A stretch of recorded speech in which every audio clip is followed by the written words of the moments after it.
Today we come to the book of Hosea. This is the beginning of the 12 books called the minor prophets. I don't think in God's eyes they were minor, but they wrote sort of shorter books, and also they are far less well known than the major prophets. Now today we study the book of Hosea. Hosea was the last prophet to the northern kingdom of Israel. He gave them their last warnings. The two last chance prophets to the northern kingdom of Israel are Amos and Hosea. Right? Amos actually came before Hosea, but the book of Amos is placed after Hosea. So you see, the minor prophets are not placed in chronological order. This is a beautiful book because there are other reasons why God places books in the right place. He somehow led men to put them in the right place, right? So it's not like simple, just chronological. No. That is a spiritual reason. That's why that's what we're trying to study now, to see the beauty of this book, the balance, just like ecology, everything in perfect. This plant next to this plant, not because this plant is smaller, shorter, whatever. Everything is in perfect place. Okay? Now, Amos had actually prophesied about 10 years before Hosea, and he was the tough guy. He was the tough accuser, warning them. And it didn't work. Somehow when you shout at people, often it doesn't work. It gives us a counter reaction. So God then sends 10 years later to a prophet called Hosea. And his style was very different. Tender, wooing, pleading, right? Amos focused more on the judgments. Hosea focused more on the compassion, the mercy. Please understand, God's doing all this because he loves you. All right, so this is the book of Hosea. The time, the scenario in which Hosea was preaching, prophesying, was at the reign of King Jeroboam the second. All right, the two Jeroboams, don't confuse. The first one was the one that broke away. This is the second King Jeroboam the second. At this time, this is 200 years after the breakaway. Okay, get this point, 200 years. Before that, they all went to the temple. Everybody worshipped God. They understood that God was not some idol. Worship of God was a holy thing.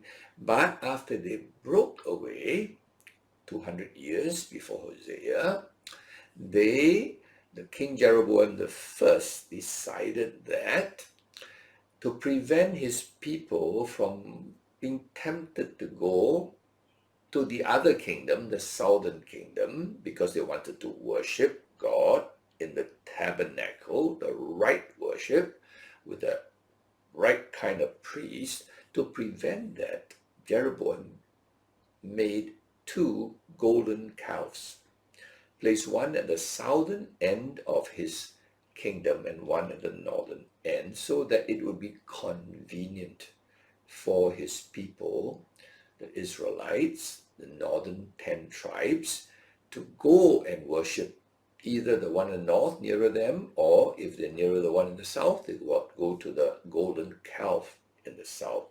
And Jeroboam said, this is the same thing, all right? Instead of having to go so far to Jerusalem and worship in that tabernacle, worship, nothing much there. The tabernacle's old and worn down. I make you a golden calf. Oh, that sounds so much more snazzy, so much more beautiful worship. And so he seduced the people. This was 200 years before Hosea, to worship the two calves. And yet he said to them, actually, we are worshiping Jehovah God, but these two golden calves were make it more convenient and more easy for us to worship. All right.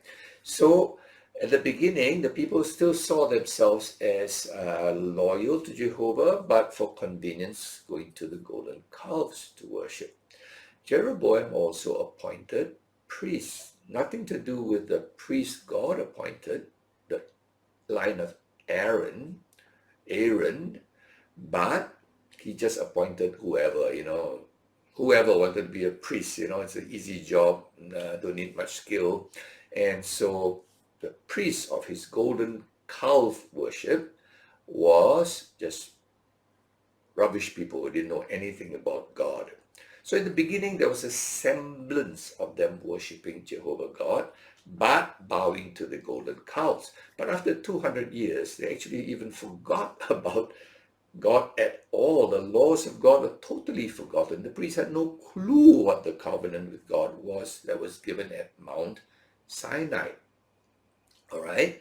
And over 200 years, they started to add other worships into the golden calf worship.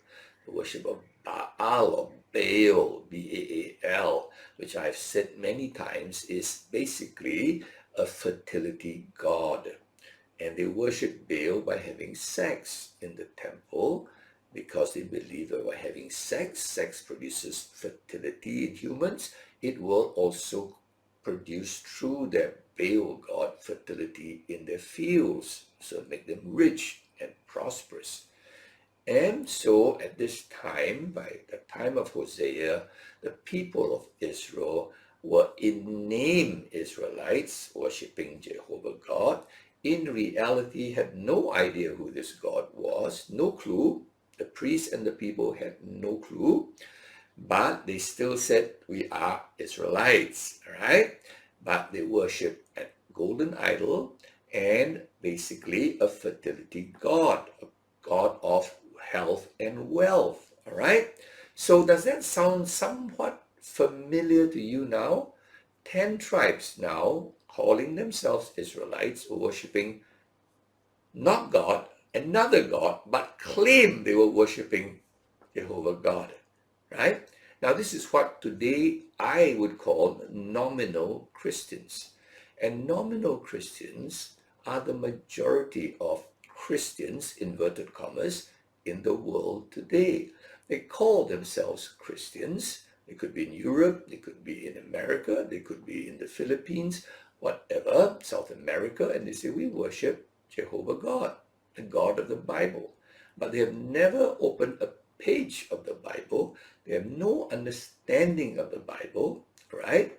But they worship actually a God of prosperity. Give me wealth, give me health, take care of me, all right? And, that's the kind of scene we have today. The minority are true worshippers of God. The vast majority are nominal Christians. Okay? So when people say 33% of the world today are Christians, missiologists lie to people that, 1/3 of the world has heard the gospel. They are just dreaming, all right? They are in dreamland, gaga land, all right? Because the vast majority have no clue what the gospel is. Just like the priests in Israel are saying, we worship Jehovah God, just a different way. It's not a different way, it's a different God, all right? It's a God of their own imagination. So today when you see the word Christian labeled on here, this building, this denomination, this people, just know they're like the Israelites of the north, right? Nominal, in name Christian, in reality, right? They worship a golden calf. Does that sound familiar? All right, the bull market, the prosperity market. Everybody dreams of a bull market. In other words, the stocks go up. And at this time, Israel was very prosperous. If you listen to this book, you will hear that they were very prosperous. God allows that. Okay? But very soon they would go into Assyrian captivity. They're very prosperous, nominal Christian countries today. It's just a matter of time. God's time frame is not exactly like ours, all right? A day with the Lord is just 1,000 years. Okay, relax. God's going to do what he needs to do. So in Israel at that time, there was huge prosperity, very wealthy people. The rich and poor gap was very big. You can hear that in the Bible, in Hosea. All right, the rich taking advantage of the poor. Sounds very familiar, right? They were very corrupt. There were scandals, right? Everybody could be bought with a price, the judges, the priests, the prophets. There was violence because there was a lot of alcohol, right? You hear them having orgies in the temple, right? They had sex and alcohol seem to go a lot together while abandoned, all right?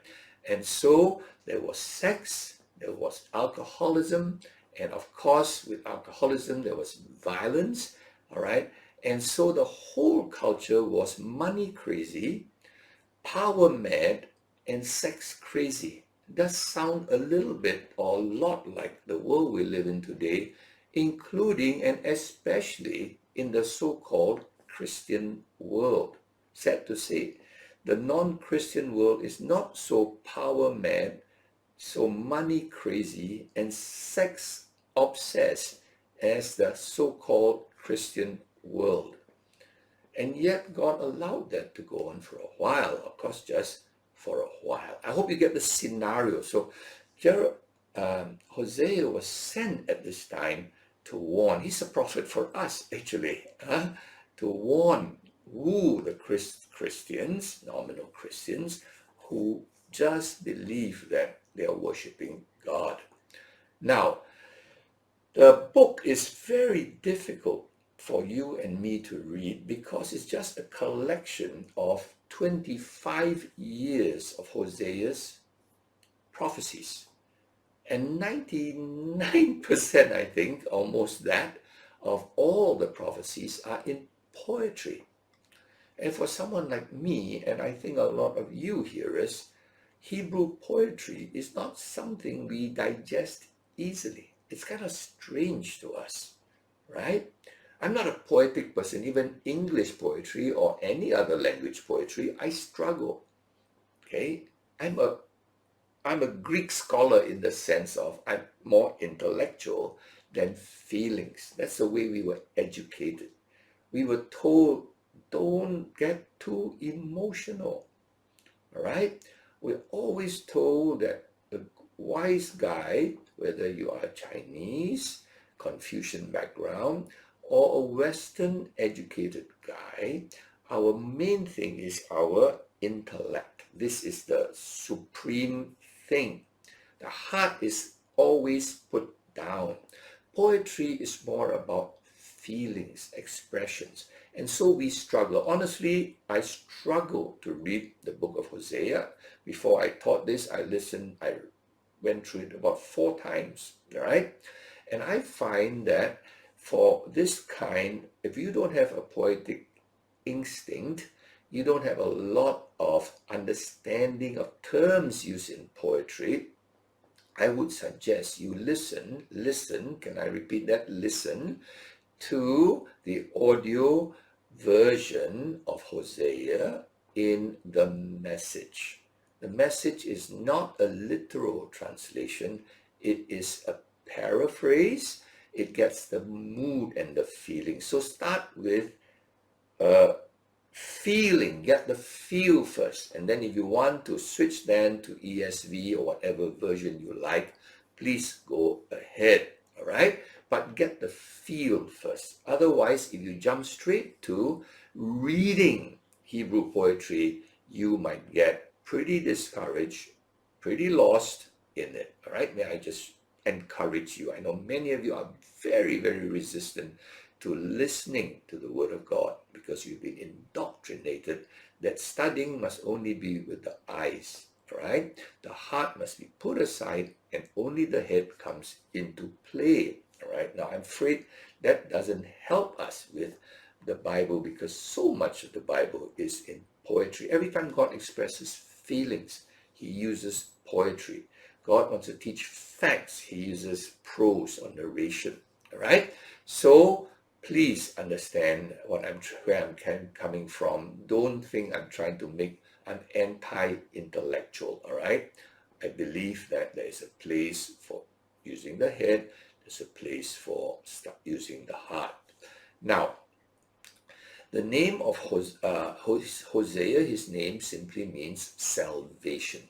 Okay, he was there to salvage Israel. In this book, Israel is commonly called Ephraim or Jacob. I think God didn't want us to think Israel is his people. All right, okay.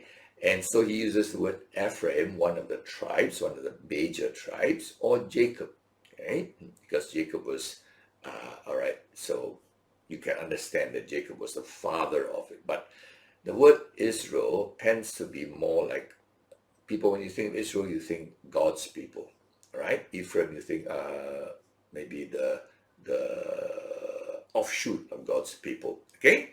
So when you see Ephraim and Jacob, it basically means the northern tribes. So he was there to warn them in a very gentle way. God will give you many problems, especially food shortages. Now, their God was prosperity. Their God was the fertility God, Baal, the golden cows, the bull market. And so he said, you really thought those things, those gods give you fertility for your soul? I'll show you. Slaps away the food, famines, shortage of food. That's number one. And then, of course, you want health, wealth, and security. All right? They thought these gods give them security. And so he said, I'll send you to exile. I start with the food problems, then eventually you don't listen, I'll send you to exile. All right? So their way was, okay, these gods will give us fertility. And then they also tried to make alliances with Egypt or Assyria. Whenever they were in trouble, they never turned to Jehovah God. They made political alliances. All right? So they were money mad, money crazy. They love power. They love power play, politics, right? By making alliances with these people, and then they enjoyed themselves with alcohol and sex and some violence and bullying and so on. All right. So basically, this is the scenario. Okay. What is the theme of this book? The theme of this book is a Hebrew word that is kind of, I give you the word, we pronounce it as chesed, but it's spelled C-H-E-S-E-D. Chesed can mean love, but when you say the word love, our idea of love is lust. You lust after something, after a while the lust is gone, you switch your lust to something else. So maybe the better word for chesed is love plus loyalty. All right, a love that is loyal. Now, in the King James Bible, the word is commonly used as loving kindness. Now, that sounds a bit not so easy to understand.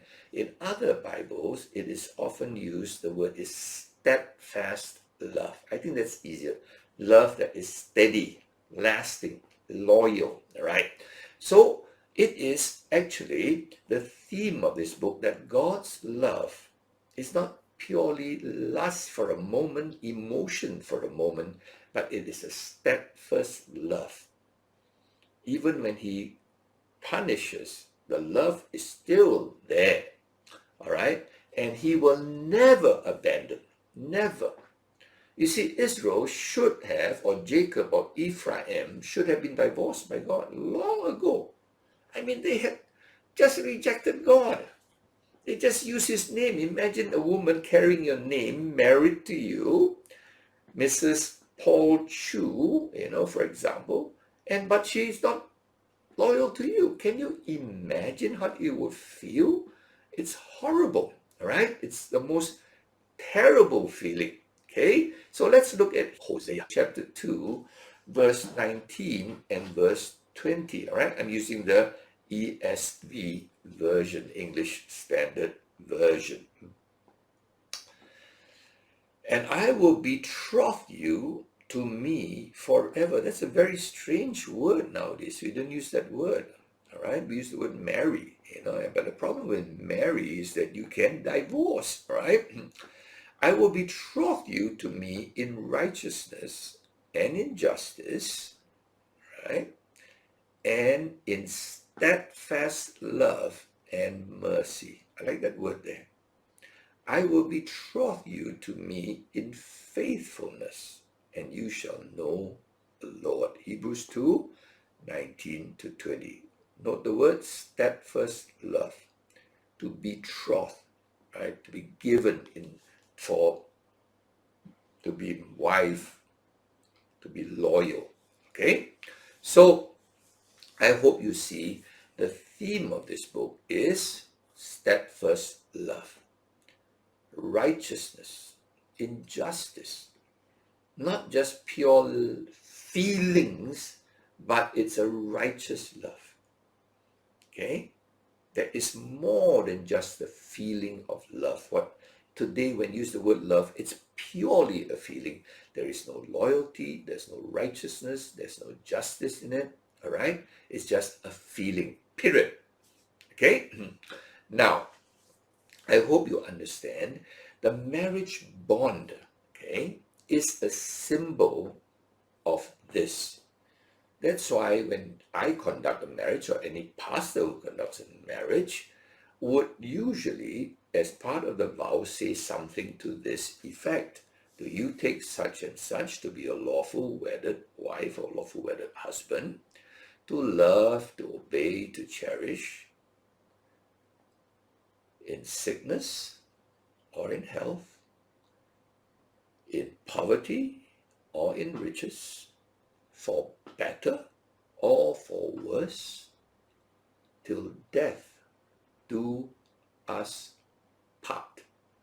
No breaking the bond. Right? What God has put together, let no man put asunder.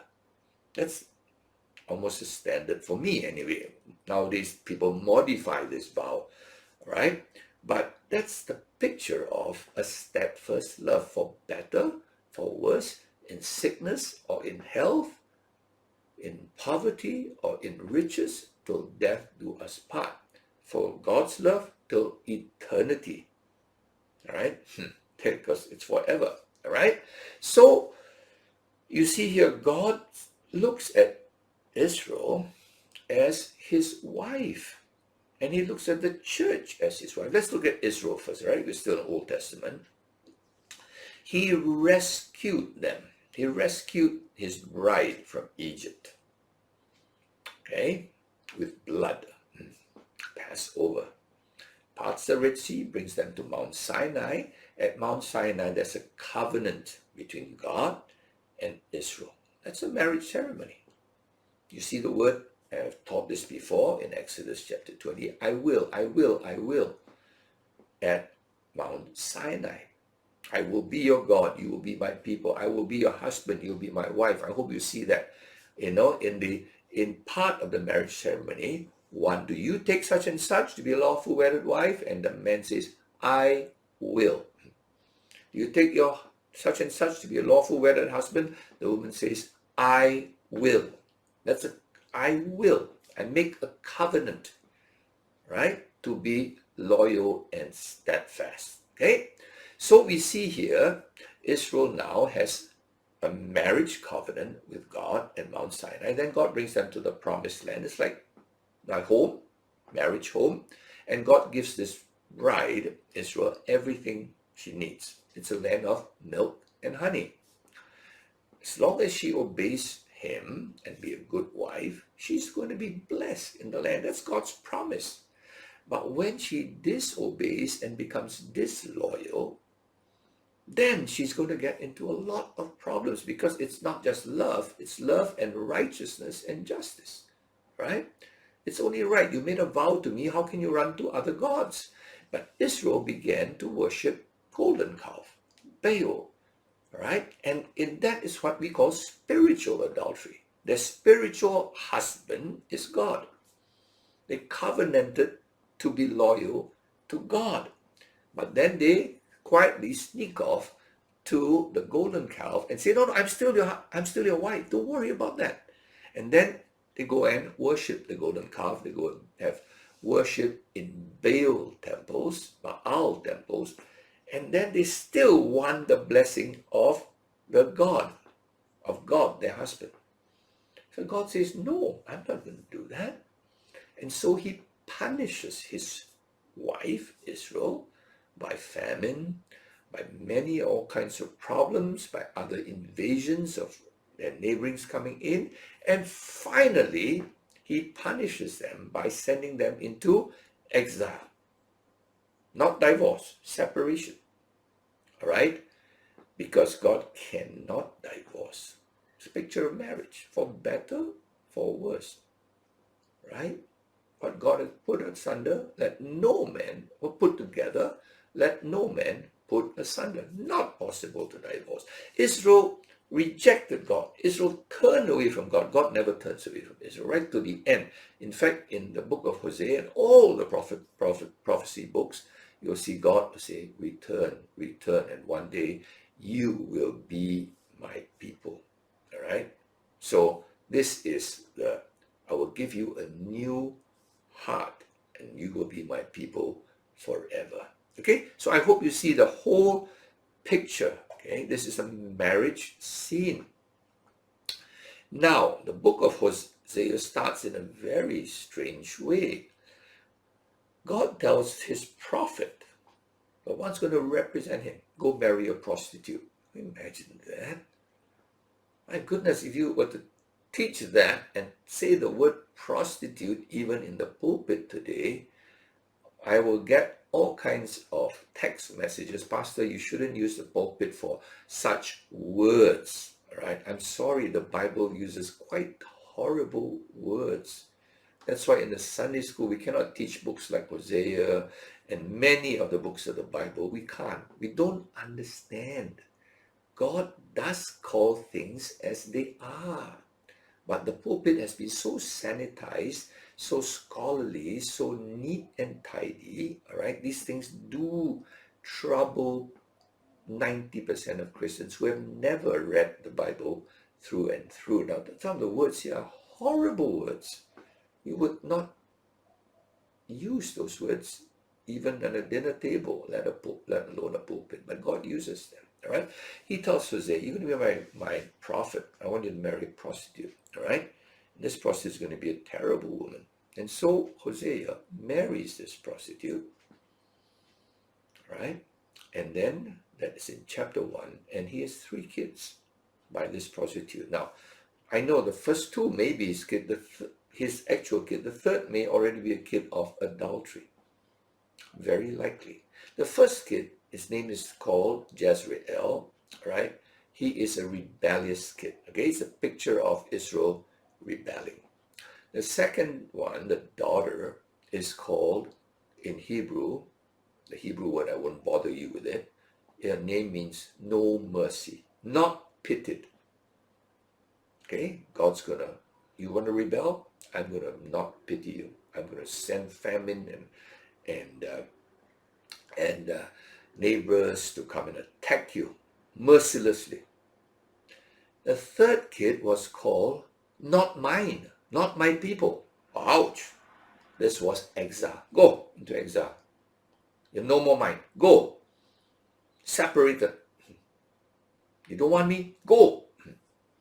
Right? So he is told to name his 3 kids, showing the stages of Israel. First, they rebel against God. God shows no mercy by sending in problems to them. And thirdly, sends them into exile. Not my people. All right? That is chapter 1. He's told to marry a prostitute. Can you imagine?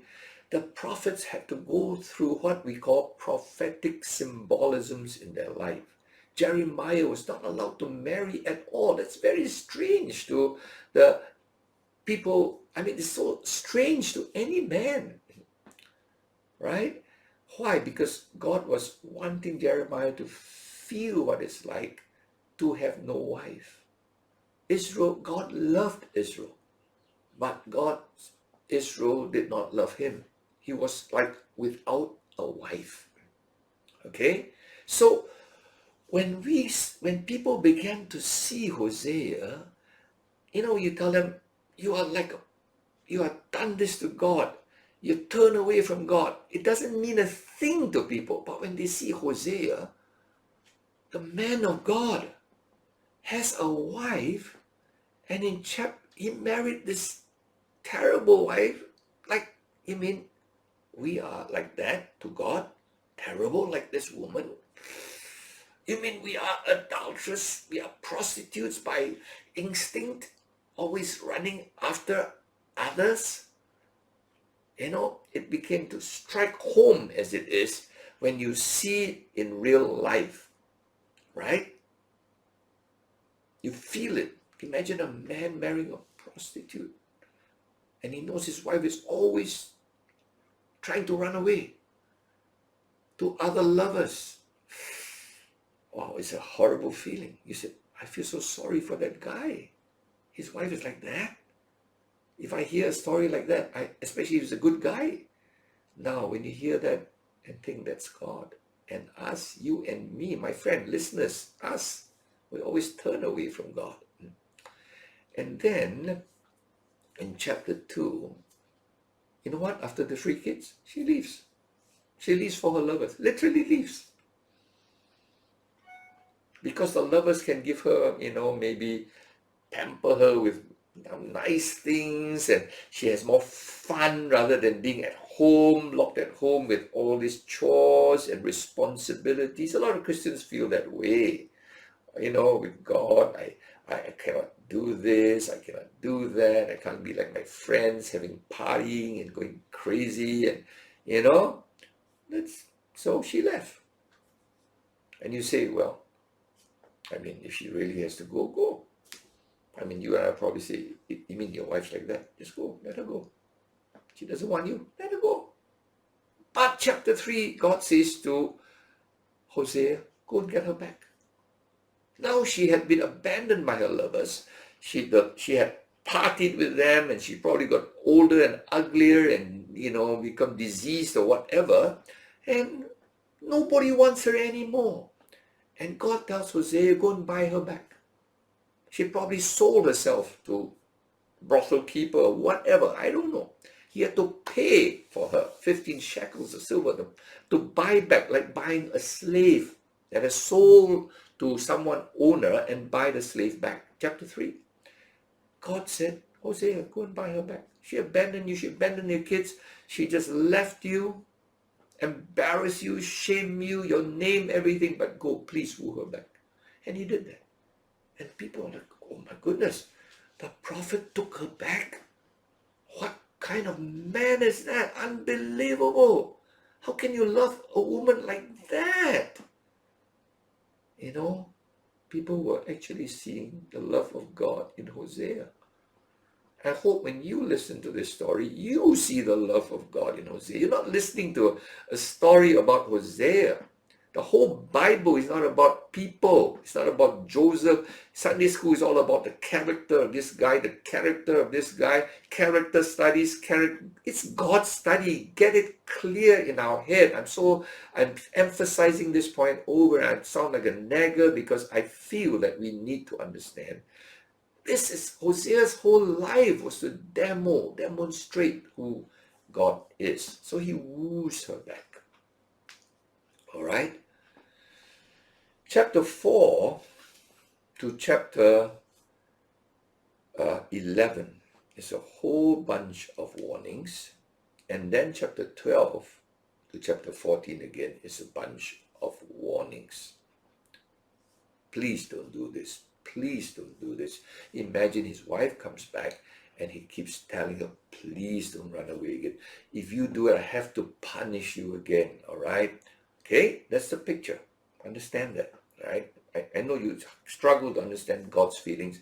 I think you can understand a man's feelings who has a wife who's always has this heart to run away from you, from the husband. Okay? Now, why is this the reason? Why is Ephraim or Jacob or Israel always wanting to run away? Now, one of the reasons, and possibly the main reason, is found in Hosea chapter 4 and verse 1, all right? And then later we'll see Hosea chapter 4 gives us the main reason. You see, in chapter 3, he woos her back. And then in Hosea chapter 4, verse 1, hear the word of the Lord, O children of Israel, for the Lord has a controversy with the inhabitants of the land with you. There is no faithfulness or steadfast love. It's like, imagine talking to his wife, right? And no knowledge of God in the land, right? The word knowledge, I want you to understand. The word knowledge here, of course, in our thinking, knowledge is always intellectual. And that's why most Bible studies are purely intellectual, because we say Bible knowledge. We come to Bible class to get Bible knowledge. And the moment I use the word knowledge, your brain opens. Feel it, all right? But when the Hebrew word knowledge is given, the Hebrews don't only think of the head. They know that knowledge in the head is very shallow. And their idea of knowledge is not just intellectual, but it is experiential. I not only know this in my head, but I know it in my experience. Okay? So for many people, the knowledge of God is memory verses. But God says, you want to really know me, you don't know the verse, you must know me. You must experience me. All right? In other words, you must see how real I am. One of the reasons why I go into the mission field and spend lots of time there is because in the mission field, I experience God far more than I can in the comfort of my home church, my home environment. At home, right, to be honest, my home is so wonderful, so blessed by God. I honestly don't need God. I'm so comforted by my family, my wife, my children, my grandchildren. Everything is so secure. In my home church, everything is running so well. I honestly don't need God. I don't experience God. I experience the blessings of God. God is third party, far away. But you go on the mission field, you're a nobody. You're exposed to whatever dangers. People look at you and who in the world are you? And so in every situation in the mission field, you need God for your protection, for your credibility, for your provisions, because you don't have anything else. You're helpless, especially if you go to a new place and not a very friendly place. And then all of a sudden you really experience God. Wow, he's so real. Because there's nobody else to experience. You don't have help from others. And then all of a sudden, the one in the background pops up and says, all along I've been helping you, but I've been helping you through people around you and you never saw me. All right? So the word, they have no knowledge of God, is more than intellectual. The priests had forgotten about God. Right? I told you, right? The priests here had totally forgotten about God. And so they had just no knowledge intellectually, but the people not only had no intellectual knowledge, they didn't even know who the real God was. They'd never seen, they never felt, because they were so prosperous. All right? When they went to exile, they needed God. Then they actually experienced the mercy of God. Okay? So one problem why many Christians today run away to other gods is they have no knowledge of God. And they say, what do you mean I have no knowledge of God? Do you know how many Bible studies I've been to? Do you know I went to religious knowledge in school? How many verses I've memorized? You dare tell me I have no knowledge of God? You know, they stare at you and you say the Hebrew word for knowledge is yada, Y-A-D-A. Yada means experience of God, not intellectual knowledge. Now, for them, you might as well talk Greek to most Bible students today. Now, Hosea 4 verse 6, familiar verse. My people are destroyed for lack of knowledge, because you have rejected knowledge. Isn't it interesting? Not because you don't know it, you rejected it. What knowledge is this? You say, again, the people will scream at you. What do you mean I rejected knowledge? I went for Bible study every week. Oh. Yada. Experiential knowledge. You have rejected. Totally rejected. Because when I talk to Christians, they just reject it. The moment you use the word knowledge, they stare back at you. Right? And I know they've never experienced God. He's just verses to quote and show off.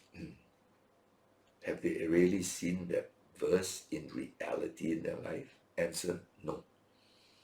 All right? Okay, that's the main reason why they turn away from God. He's just verses. He's good for Sunday. It's good for my rest of the time. I need the other things to help me. I need my scheming in the office. I need my shares. I need my health food. I need my whatever to make me satisfied and happy. It's not from God. It's not from God. God's for the Bible study. God is for the Sunday, and God is for heaven, right? On this earth, I need other things. Please, don't be fanatical, PC, right? You mean God can provide everything? Are you joking? Yes, I'm not joking. I've seen it on the mission field. He provided everything I needed. Everything, right? I've experienced it. All right. Then we see in Hosea 11, 8 and 9. How can I give you up, O Ephraim? How can I hand you over, O Israel? How can I make you like Admah, which you don't know what it is? How can I make you like Zeboim? My heart recoils within me. My compassion grows warm and tender. I will not execute my burning anger.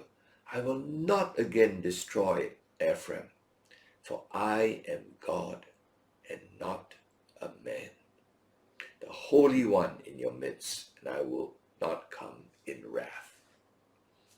I cannot give you up. Picture of Hosea with his wife. Then chapter 14, we see in chapter 14, which is the last chapter, verse 4. Finally, all the warnings, they're not going to change. God says, don't worry. One day, I will heal your apostasy. I will love them freely, for my anger has turned from them. It's a hint that God will give them a new heart. Very hint only. All right? This is not the main theme of Hosea. Right? In other books that God will give you a new spirit, a new heart. No, this is not the main theme. It's God's loyalty. And verse 8, O Ephraim, what have I to do with idols? It is I who answer and look after you. I am like an evergreen cypress. From me comes your fruit. Don't turn to anyone else. From me, you get everything. There's no need to turn to cow gods, Baal gods, whatever gods. I am your everything. Work hard, but trust it's God that blesses your work. Do whatever you need to do. I'm not saying just sit down, God bless you, but behind every pill, behind every success, behind every study you do, it's God that blesses you. God, Jehovah God, all right? Not the pill, not the scheming you did. It's God. And then the last verse seems is added. This is added by the editor, I think, of this whole book that collected the collections of Hosea's thing. Who is wise? Let him understand these things.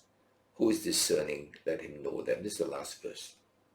For the ways of God are right, and the upright walk in them, but transgressors stumble in them. Whosoever is wise, let him understand these things. What things? Understand the loving, steadfast love of God, that God never gives up. That marriage is a covenant that God put together, let no man put asunder. Israel and God is a covenant that will never stop. The last days, you will see Israel back again. Totally back. In that book of Revelation, you will see amazing things. Your eyes will pop out. We already see 1948, Israel come back as a nation after 2,000 years. That anyone who studies politics, economy says that's impossible. A whole language came up, a whole nation came out of the ashes 2,000 years ago. But one day, you'll see Israel back. And you'll see the redeemed of the Lord, the church. The church, people who had somehow just forgotten God, turned from God. God never turns from us. Whosoever believes in him shall not perish but have everlasting. The compassion, the steadfast love of God is forever. All right, so I hope here you will see the word chesed, C-E-S-C-H-E-S-E-D, steadfast love of God. In the life of Hosea, see the suffering of God as we turn and turn and turn, and that faithful God who will still love us. What a God! Poor Hosea to live that life to help us grasp this. And you know what? The vast majority of Christians never read this book and never understood this and never know that they're worshiping a golden calf in the name, in their ID. They call themselves Christians. How far they are. They're not believers. They're like Israel. All right? So I hope today you will grasp this book, but most of all, see the love. God says, how can I give you up? Not possible. All right? That's God's love for you and me. So please listen to the book and get the mood. The message will give you the mood. After that, listening to it once, you want to read it in a different version, whatever version, please go ahead. But I suggest you get the feel of how God feels about you and me every time we turn to other gods. May God bless you with a deep understanding of the heart of your God. God bless you.